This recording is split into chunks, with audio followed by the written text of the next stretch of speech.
Welcome back to my layout. I'm Charlie.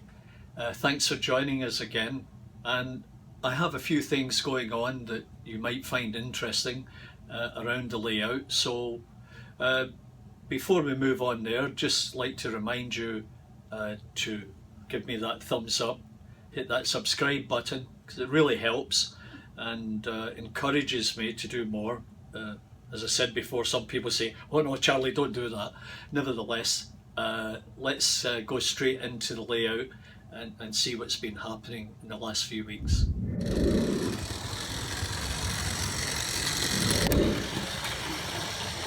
Well, as you can see, I've laid out some points to get some initially loco sidings here. And what I'm going to do is just do a test run of getting that black 5 out onto the main line and then back to pick up this engineer's train sitting at the other end.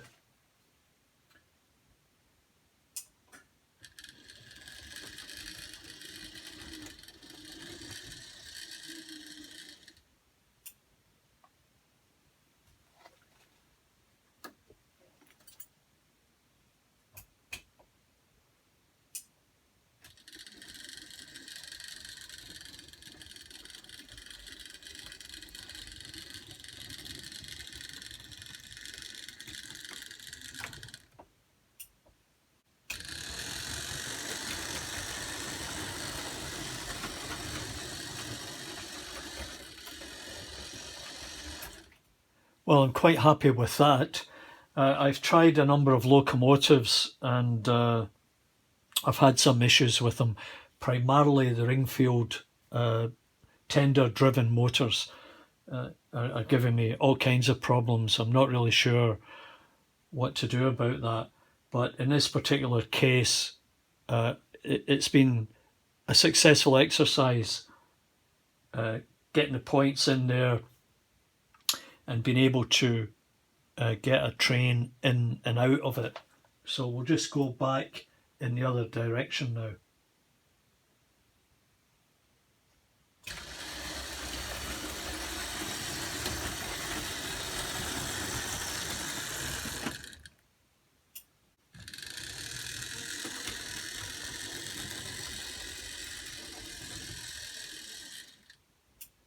And if you think about it, that locomotive is the Silver Seal locomotive, the Black 5, and it's probably, I'm guessing 50 years old, and it runs better than some of the more recent, not the most modern, but later models of the Black 5. And so this one's worked out just fine.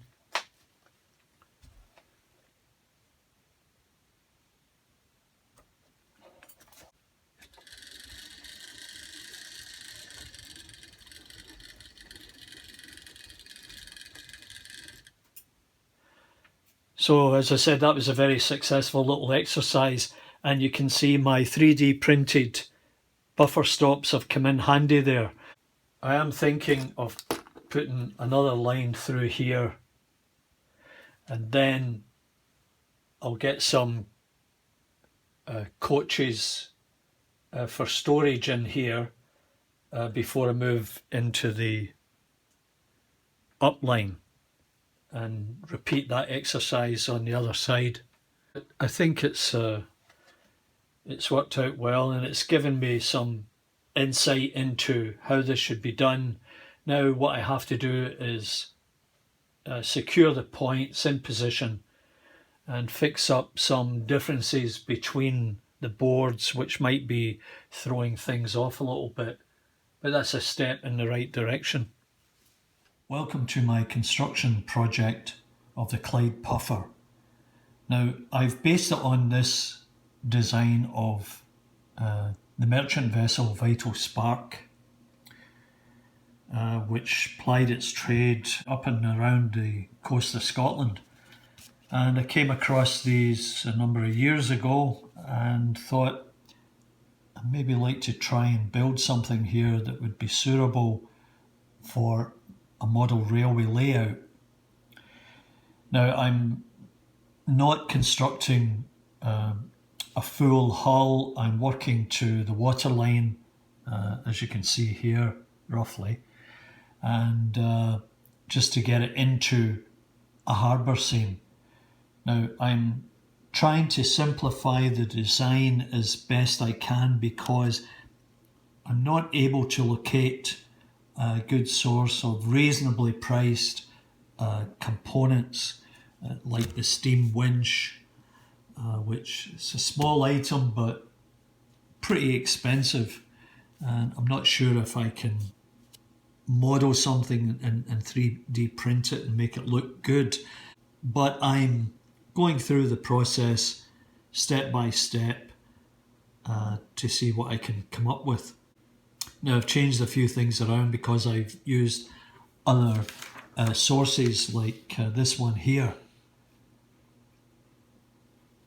and that's the Lochinvar. And so, well, as you can see, I've now orientated the boat to the proper orientation, lining up with the drawing. And if you look at the decking, I've used coffee stir sticks for this, and I extended it out beyond the two decks into the midship section, which gives it a little bit of realism, I think. And the coffee sticks came in really handy. I had to trim all of them after installation, and I used a Dremel for that, and it's still a bit rough, but I can sand it off. And then, you know, when I add in the superstructure, it looks fairly good. The superstructure is made from foam core and plastic card, and the funnel was made from a piece of PVC piping or conduit that I got at the Home Depot hardware store. Now, for the shell or the hull itself, I wasn't able to find the appropriate thickness. I had difficulty finding plastic card as a result of the COVID epidemic and not being able to find a store that's selling it these days. I presently have two pieces of thick paper glued together that I've cut out to form the shape of the hull, and while it looks not bad, I may wait until such times that I can get the thin plastic card, and then what I would do is I would join the two sides of the hull together, and then I would wrap it around the hull and have only one seam to fix. When I get to the hold, which at present is just made of, this is matte card, the type that's used for in the framing of paintings, and it's pretty sturdy, and I have a fair amount of it lying around, so that's come in handy for that. So in the original design, you will see here that there's a longitudinal centre beam that splits the hold in two. I might pass on that and just put something over the top of the hold that would look like green tarpaulin and that may just simplify it. And I have enough pieces of rod or tube to look after the mast. Problem is with the deck fittings is it's difficult to find them in 1:76 scale.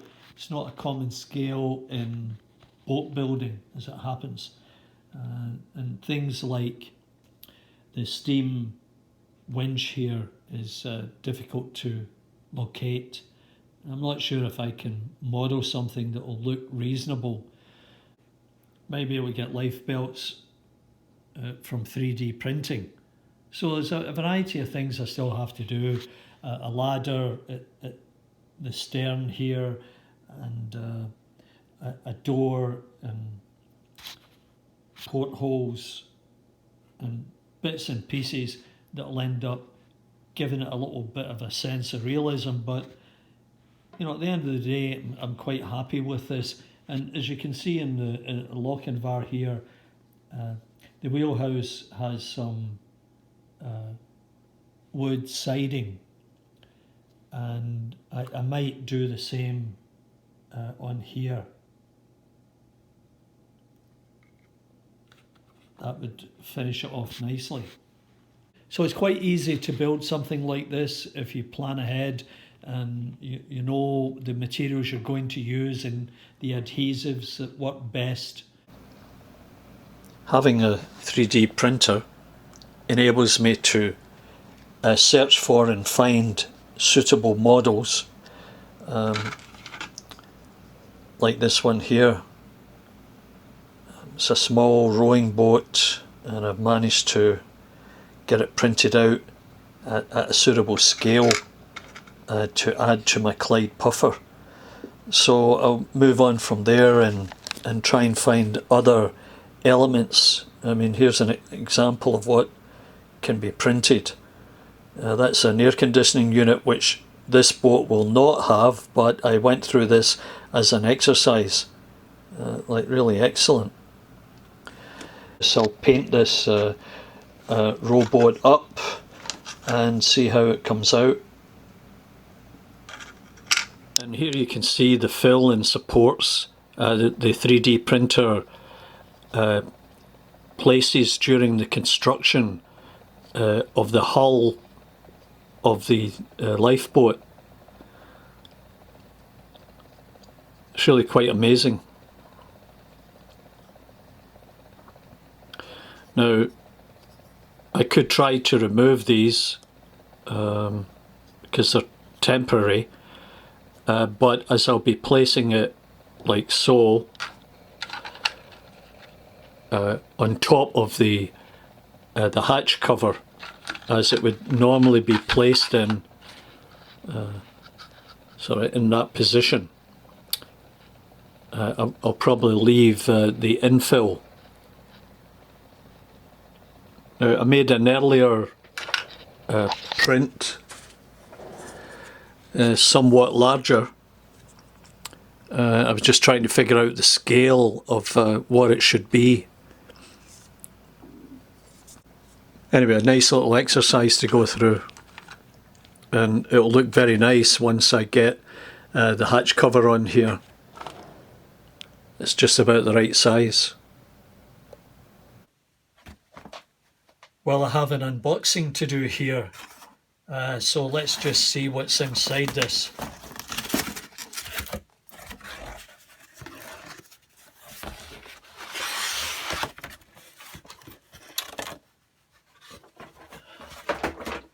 Well, it's another Hornby station overroof canopy. As you know, and you've probably seen before, I do have two canopies there. And I thought I really need another one, so I found one at a reasonable price.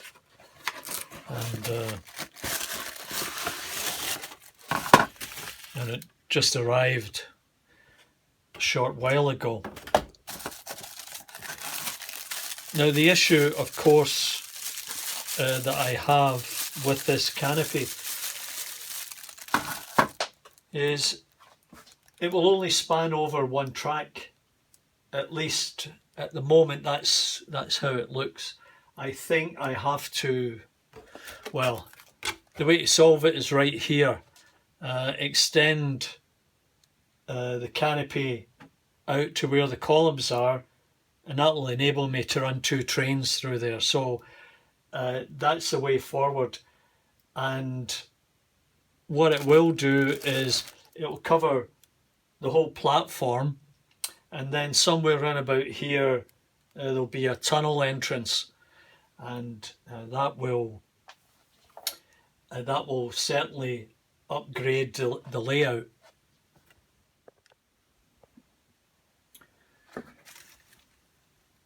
As you can now see, I have 3 sections of canopy installed.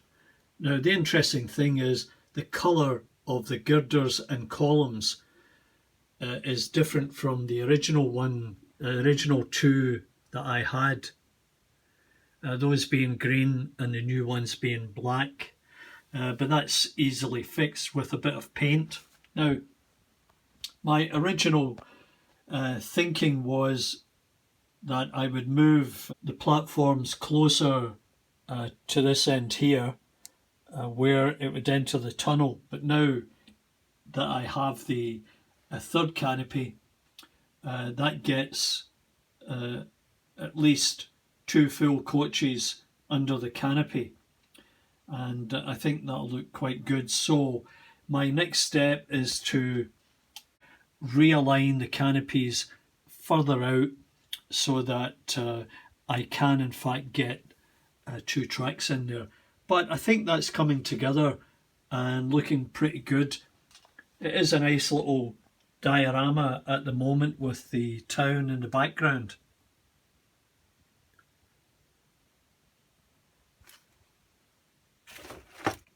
Hope you enjoyed this little video on my station over roof canopy and extension to my station. And please check out the upcoming videos over my left shoulder or